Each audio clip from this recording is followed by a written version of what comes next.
অজু শেষ করে জায়নামাজে বসে পড়লাম। আজকের দিনটাও আম্মুর সাথে বাগানে শুরু হলো। আম্মুকে আর এ বিষয়ে কিছুই জানালাম না। আজ যেন আমার খাবার গলা দিয়ে নামছেই না। খেতে গেলে মনে হচ্ছে পেট ভরা। সারাদিনও কিছু খেতে পারলাম না পানি ছাড়া।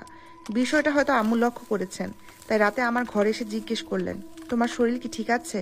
কোনো সমস্যা হচ্ছে কি? আমি কিছু বলতে গিয়েও না সূচক উত্তর দিলাম।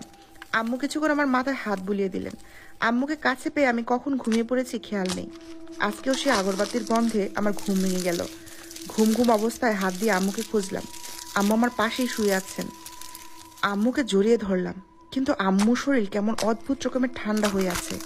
আম্মুর দিকে ফিরতেই একটা গতকালের কাফনে মোড়া দেহ ঠিক আমার পাশের বালিশে শুয়ে আছে। আমার শীত ধারা পর্যন্ত কুজো হয়ে গেল।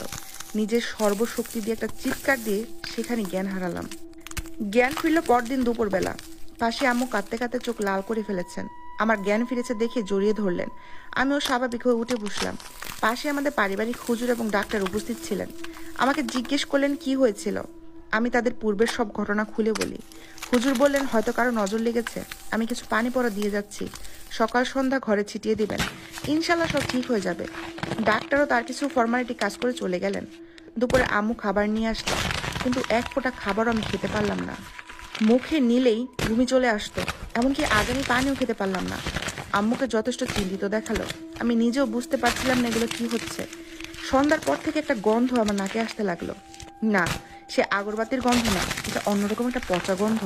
এরকম গন্ধ আমি আগে কখনো অনুভব করিনি।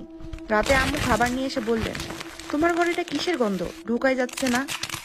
আম্মু আমাকে তার ঘরে নিয়ে গেলেন, কিন্তু গন্ধটা আমি এখনো অনুভব করতে পারছিলাম, যেন আমার সাথে সাথে গন্ধটা এই ঘরে চলে এসেছে। যাই হোক, রাতেও তেমন কিছু খেতে পারলাম না। বিগত কয়েকদিন ধরে খাওয়া দাওয়া ঠিক মতো না হয় আমার শরীর অনেক দুর্বল হয়ে পড়েছিল, তাই বিছানা গিয়ে ঘুমিয়ে পড়লাম। আজও আমার ঘুম ভেঙে গেল সে আগরবাতির গ্রানে। ঘর আগের মতো ধোঁয়াময় এবং মেঝেতে সে দেহটা রয়েছে, তবে আজকে দেহের মুখের বাঁধনটা খোলা, তাই চেহারা দেখা যাচ্ছে। খুব পরিচিত মনে হচ্ছে, কোথায় যেন দেখেছি। আমি এক দৃষ্টিতে দেহটার দিকে তাকিয়ে রইলাম। হঠাৎ আম্মু নড়াচড়ে আমার হুঁশ ফিরল।